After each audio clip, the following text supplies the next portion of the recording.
Hello everybody, it's October 14th, 2020, and welcome to the first ever Greek Chamber of Commerce in Japan podcast.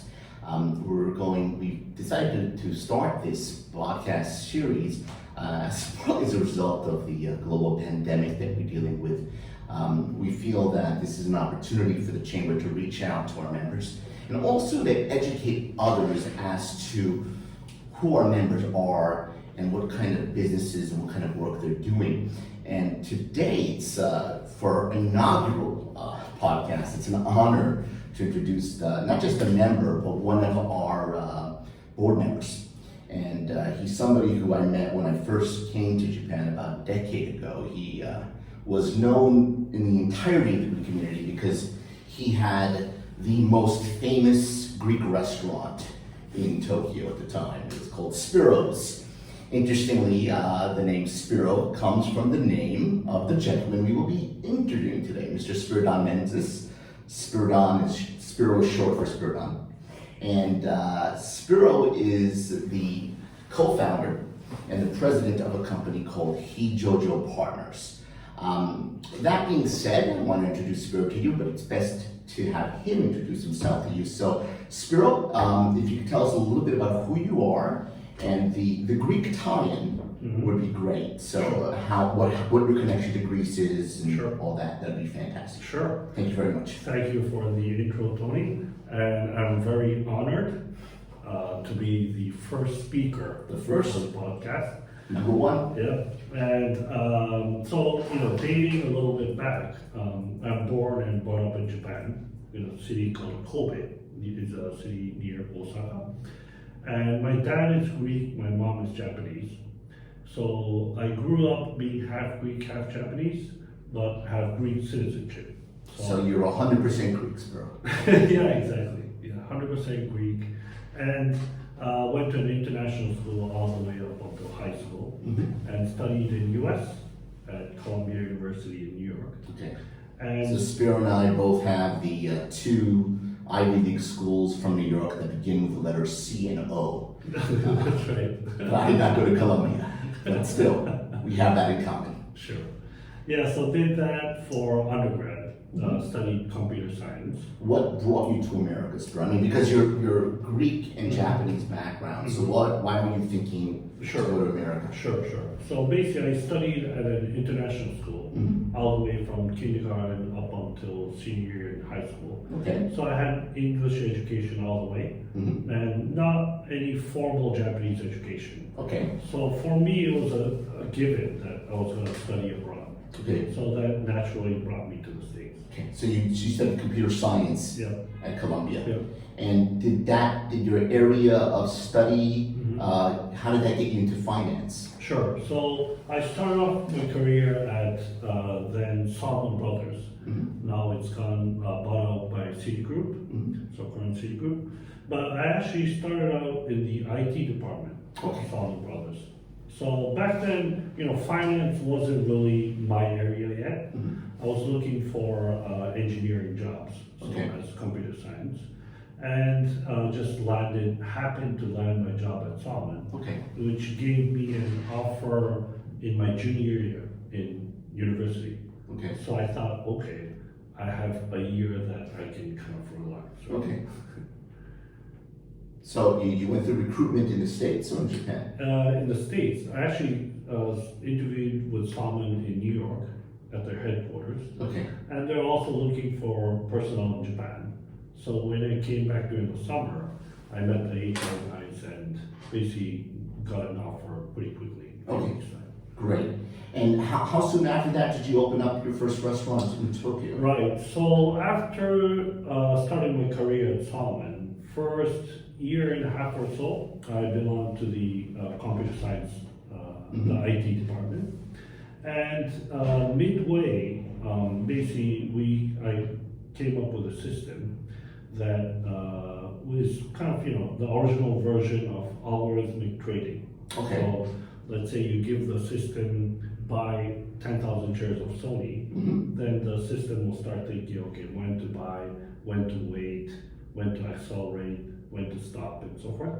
Okay. So I brought that system from Salomon US to Japan. Okay. But this was like mid 1990s. Okay. So it was still floor trading, people were using hand signals, and all of a sudden they were given a system with like 100 different buttons that they couldn't use. So the head of trading goes, okay, if you can make a system as complicated as this, it's much easier to be trading. Okay. Buy at the low, sell at the high. Okay. So why don't you use your system and start trading?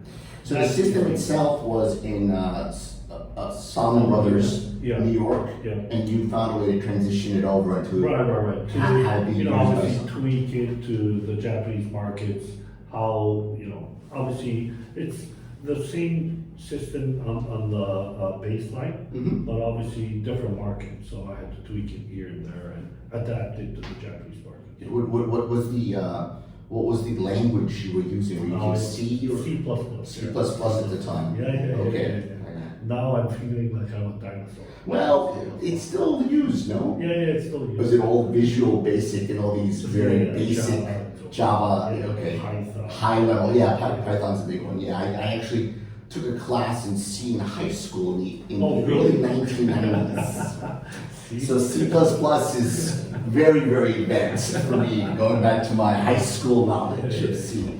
All right, so you were tweaking this algorithm, and I imagine the algorithms that they were similar to what caused Black Monday in the late 1980s in the States. No, it's a little bit different because the system doesn't think on its own. Okay. So we tell the system to buy and sell X amount of shares. Okay. Then the system will think the most optimal way would be buying here, selling there. Okay. Versus what happened on Black Monday and the flash crash. Right. What happened in the flash crash is basically the system thinking on its own where to buy and sell and constantly repeating that. And if, let's say, there's a big event that causes the market to go down, then it accelerates on its own and starts selling, as much as. So you're interestingly, as the technology advanced, one of the main tweaks was adding more humanity into the system True. to make sure that you don't have this tsunami of trades coming in. Yeah. Right. So anyways, did that and was on the front office side, so it was on the trading side for about 7 years, I think, Okay. 6 or 7 years. And basically I got burnt out with finance, which many people actually happen to face. I've heard about that. Yeah, and when I was 29, I thought, I kind of went back to my memory, started thinking, what should I be doing in my 30s? Then I thought back then, when I was at Columbia, I thought about basically, creating my own business, starting something from scratch in my 30s. And that all kind of, came into one place in one piece. And I thought, okay, I'm done with finance. So I gave my resignation to my boss, left that day, and a week later, I was in Greece, visiting wineries, cheese factories, basically trying to figure out, okay, if I'm really gonna start my own Greek restaurant, where should I start off? Is basically, get the looks and feel of what Greece really is. And I'm sure living in New York, you also were constantly surrounded by Greek restaurants. Definitely. So Obviously not in Japan, right? Right, but you saw how the product, Greek cuisine, was easily exportable. Sure. Because you saw the success in New York. Definitely. And that too, but so I left Salomon when I was 29 and opened up the Greek restaurant when I was 30. Okay. But when I was 28, I visited Greece. And that was my first time since my early childhood to be going to Greece. Okay. So up until then, in those 20 years, I'll be visiting US, Thailand, all these different countries, right? And every time I visit a country, I'm always on the foreigner side, on the gaijin side, right? Whether I come back to Japan. When you're waiting online at immigration, I'm always on the foreigner. Because you have a Greek passport. Exactly. And that was really my first time, apart from my childhood, to be on that national one, Greek one, right? So I was really excited that I'm like, okay, I'm finally home, right? And it's my turn. And the immigration officer, he asked me all these questions in Greek. And, it was easy questions like, how old are you? Okay. 感じ、Right. だけど、equal sheet and equal sheet dealing. Accounting with the figures. Then he goes, what's wrong with you? Why can't you count in Greek? I'm like, yeah, I can count, just give me time. He started asking me all these questions. I'm like, okay, relax. Then he was like, okay, come to this room. And they start asking me all these questions, like, what's your mom's maiden name? Right. I said, yeah. So I wanted to check if the passport was real. Okay. So the reasoning behind that was all Greeks, no matter where they live, should be able to speak Greek fluently. So no exception. Right. So it's like, what the hell is wrong with Spirit? I had a professor in college, same thing. He was Greek national, but born and raised in France. I see. And he told me that when he would go to Greece, he would always be embarrassed because he would ask him, "What's wrong with you? You have a Greek passport. Why don't you speak Greek?" Exactly. I imagine things have loosened up since then, especially true. with the EU, because now, Definitely. especially from Japan, you can't fly direct to Greece. Sure. So you will fly into Brussels or Paris. Right. Yeah, that's actually a good point because nowadays when I go back to Greece, You never have to go past immigration in Greece anymore. Yeah, exactly. When you're in Europe, you're in Europe. Yeah, exactly. It's a good thing. Yeah. It's a good thing. So how many years did you do this restaurant thing? I did it for about 8 years. About 8 years. About 8 years. And I remember at one point Mhm. when I visited Spyro's, you had also been working, I think, at Bloomberg at the time. No. Bloomberg, I wasn't working. Well, I was working. So basically, I owned the Greek restaurants. Okay. I owned 2 Greek restaurants. Okay. And also a van just running around selling gyros. Really? Yeah. You had a van? Yeah, I had a van back then. Where would you park it? Where would you? Would be like, these lunch areas like Otemachi, Marunouchi. And How were sales? Yeah, sales was pretty good. Oh, great. Yeah. Great. How did you distinguish your product from the Turkish kebabs? Yeah. Yeah, so we would put a Greek flag. Okay, that's totally. Logo, Spyros, and so forth. But, in the end, if you go to park in one of those lunch areas, there's not many choices, right? Right. They wouldn't have like 200 vans. It'll be like 5 vans side by side. So you would start having the regular customers and they'll get it. So. Understood. So then, what made you think I'm done with the restaurant business? Yeah, so basically I got married and had a kid. And my kid back then turned 1. Editor's note: I was at said kid's baptism in Yokohama. It was That's right. very lovely baptism. Thanks for that. Oh, thank you. Yeah. So my kid turned 1 year old, and I started thinking, and I was basically owning restaurants and basically running the restaurants, showing up every day and night, basically, treating good customers like yourselves, having wines together. And during the day, I would be consulting. That's what it was. Consulting firm. So I would be consulting for finance companies. Okay. One of them was Mizuho. Okay. So during the day, say from like 8 to 5 or 6, I would show up at Mizuho. And again, this will be consulting on algorithmic trading. Okay. What I used to do 10, 15 years back. Okay. Still my knowledge was working. Right. So they were happy to hire this Greek restaurant owner during the day to teach them how to build algorithms. Right. Especially since you're setting up a system, so they don't need you there at all times. Exactly. The system's doing the system thing. Exactly. Right. And at night, coming back to the restaurant Right. and hanging out with fancy customers like Tony. Yeah, I'm very fancy. Yeah. All you viewers are aware of that. Right. And so so- then on weekends, obviously no consulting, but restaurants, right? Okay. Obviously people showing up. So, when I was single, that's fine. Just using 20 hours of my time Right. into what I really believe and what I really like. But then, having a family and a kid, I thought maybe this is too much, maybe not the ideal environment to raise kids. Understood. So I imagine also Mizuho gave you an offer you couldn't refuse. That came a little bit later. Okay. When I decided that, okay, I'll be selling. And Mizuho always wanted me to join full time. We Understood. never spoke numbers. And when it was crunch time, negotiation time, Okay. I obviously pushed hard. Okay. to get a decent offer. Well, the only reason I mentioned I have no idea about the financials here is because my understanding is that you rose to the head of equity trading for Yeah. Mizuho Securities. Yeah. That was actually head of equity trading and sales. And sales. Yeah. So it was, in the end, it was co-head. So myself and another ex-Mizuho bank guy, much older than myself. Right. So I was promoted, so I joined Mizuho full-time when I was 37. Okay. And the following year, I was appointed to basically co-head the whole You must have been the youngest co-head in the history of Mizuho Securities. Definitely. I mean, so we, the year before, I was a Greek restaurant owner. Right. A year later, we had 300 guys reporting into me. Incredible. Not just in Tokyo, in Singapore, Hong Kong, New York, London. Incredible. So that's a position that basically managing directors, board members would get. Incredible. So over 50 years old, Shikoya Queen, Okay.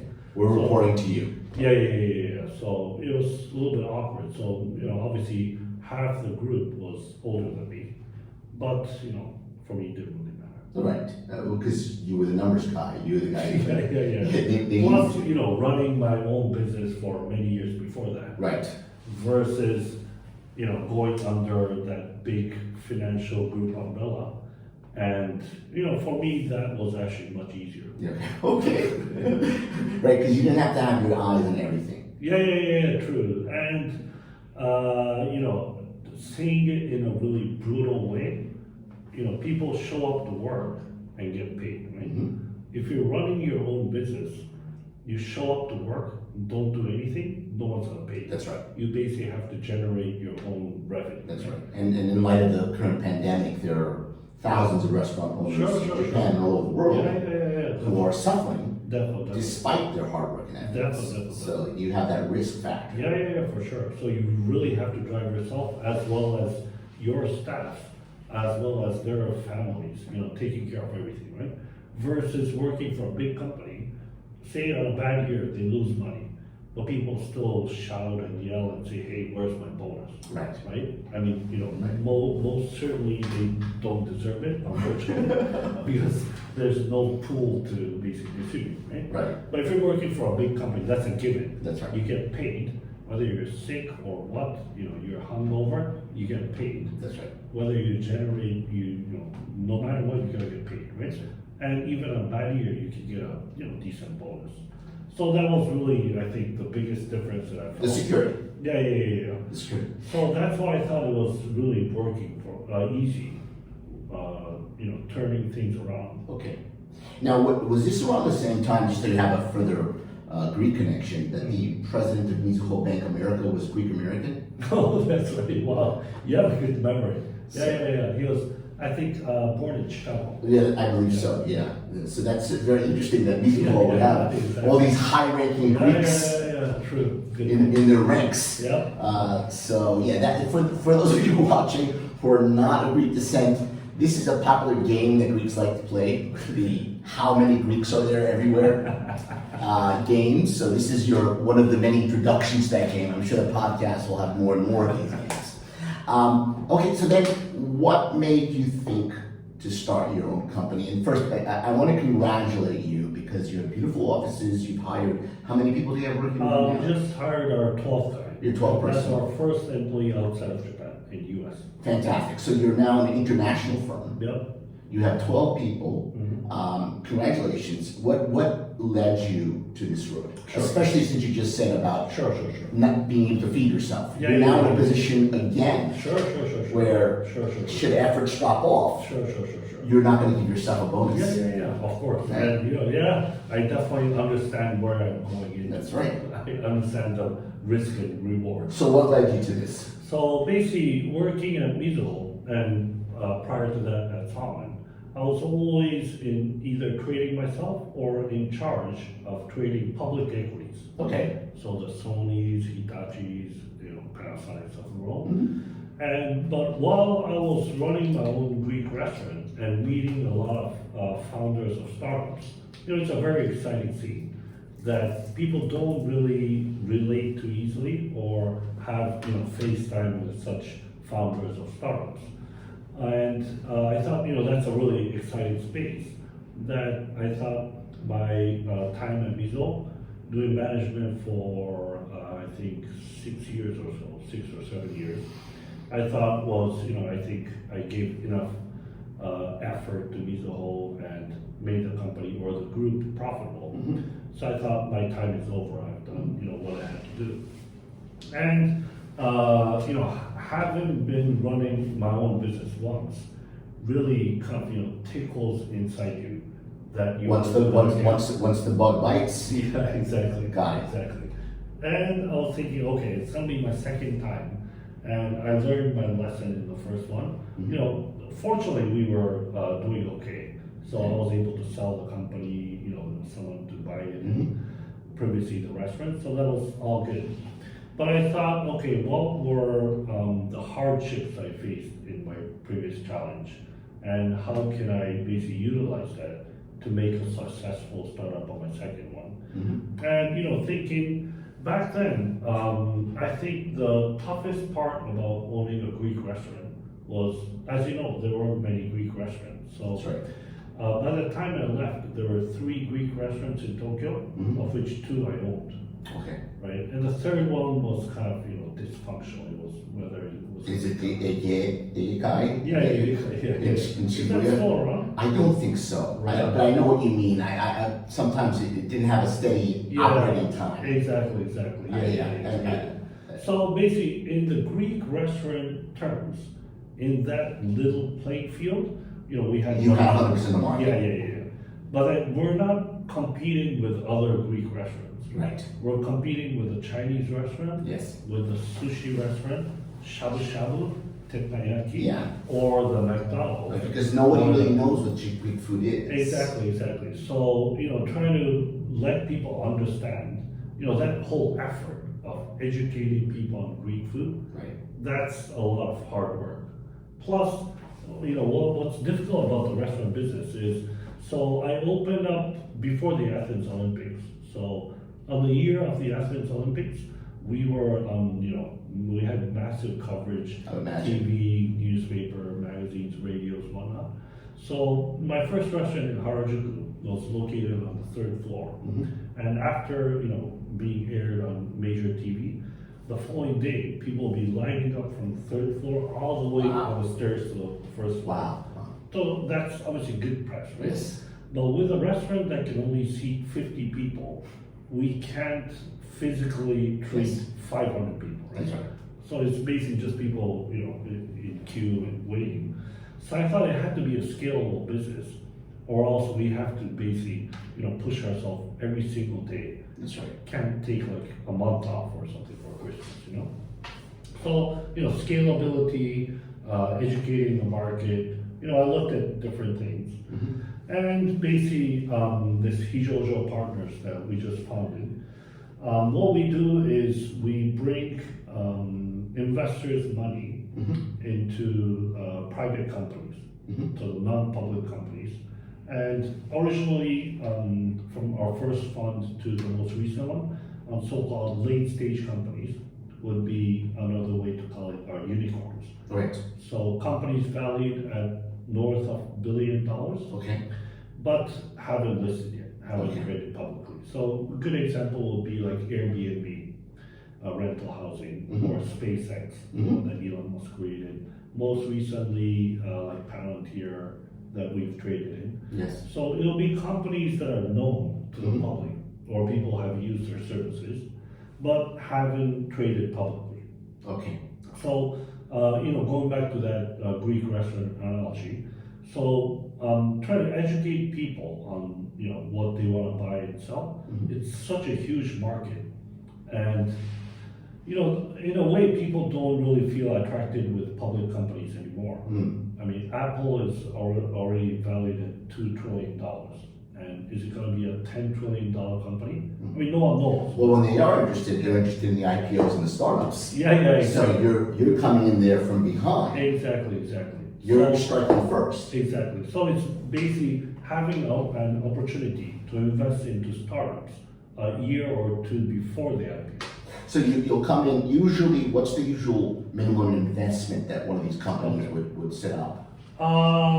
So for our current funds up until now is 10 million yen is the minimum allowed to invest. No, that's for your customers, Yeah. but I mean. For us to invest. That's right. It depends actually. It can be $5 million, it can be $3 million. But just explain it to our audience. So let's say you come in with a company and you feel that they have a good future. Sure. And they'll tell you, okay, our minimum investment is $10 million. So then you'll contract with them to give them $10 million. Will you give them $10 million up front, or will you get your investors together first? Sure. What we'll do is we will sign something called an LOI, letter of intent. Okay. So we'll tell the company or existing shareholder that we plan to raise $10 million. Okay. But usually it's not binding. Okay. So we'll say, okay, we'll do best efforts, we'll try to raise 10. And then we go back to our investors and tell them, hey, this is the opportunity. And we do a lot of due diligence, like proper due diligence on what the company is doing, competitive landscape, how much cash they have, their financials. So like a regular investment bank would do for a publicly listed company, we do the same for private companies. Okay. So we make sure that we don't invest in companies and 6 months later the company goes bankrupt. Right. So previously, as you mentioned, there's one way is to invest in companies that want to raise cash. Right. Right? That's basically offering new shares. The other way is to purchase shares from existing shareholders. Okay.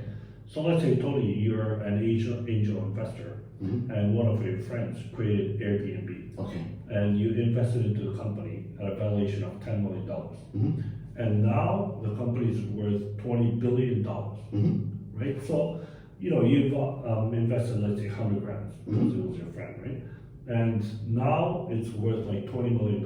And I want to cash out. Right, you want to cash out. Pre-IPO. You can obviously wait for IPO. You can wait for another few years for IPO. Or you can basically take some cash off the table and sell $3 million or $5 million worth and leave the remaining $50 million for IPO. So you've created a secondary market. Right. And that secondary market actually exists in US in all sorts of shapes and forms. Okay. So it can be a professional investor, like a venture capital, known venture capital, that's invested into, say, Airbnb, the company's up. And they want to return some cash to their investors. So they would basically take some chips off the table and sell through secondary, OTC. Okay. So, and I've done, preparation for interview, I've done a little diligence myself. I know that America had this market, Korea had this market as well. You're the first that received FSA approval to have the secondary market, right? Right. So we haven't really created the market yet for secondary, but we're kind of getting there. Okay. So what we're doing currently is creating funds for people to invest into our funds and purchase these private companies. In case of viewers interested, you said before it's 10 million is the minimum amount you got? Yeah, up until now, our license was basically to solicit or sell our funds face to face. Okay. Right, so we kept it at 10 million yen. Okay. And by the end of this year, we're going to get a new license to sell online. And will that reduce the threshold? Yeah, so we're going to reduce it to 1 million yen. Okay, so that's about 10,000 US. 10,000 US. Okay, so that means you're opening up to a much wider scope of a potential market here. Definitely. Well, that's something I could even afford. So, 10 million yen. so that's good to know. Is there anything else you'd like to tell us about your company? No, I mean that's just about it for nuts and bolts. But my understanding is you have several FSA licenses, including creation of funds. You mentioned to me So something about a vegan fund. Oh yes, that's the current fund. Well, actually, that's a fund that we just closed last week.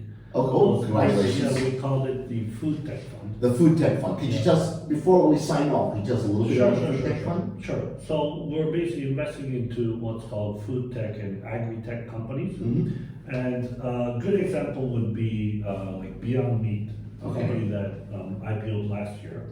Would be creating burger patties with plant-based foods. So whether it's soybeans or different kind of peas and so forth. So basically using plant-based products, which would significantly reduce CO2 emissions, or for animal welfare point of view.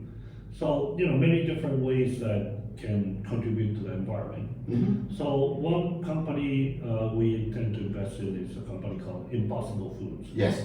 It's similar to Beyond Meat in terms of creating plant-based burger patties. Right. But they create like impossible sausages. Mm-hmm. They're thinking about creating impossible salmon. Possible salmon. Salmon fillet that's made from plants. Okay. Another company is called Just Egg. Okay. So they create in like a pet bottle. Mm-hmm. They have this yellow colored liquid, Mm-hmm. which is made from beans. So you basically open up the cap, pour it on your frying pan, and hey, you got scrambled eggs, omelet. We're in a very edamame soybean-based culture here, so there might be a market here for that as well, Spyro. But this is very, I mean, I'm proud to know that a Greek national is doing this and the first to be doing this in Japan. And I think it's the kind of thing that there are not many Greeks in Japan. Right. So I wanted to feature you first because you've really, in a very limited amount of time, you're still relatively young. I say that because if you're not young, then I'm not young. So you're still relatively young.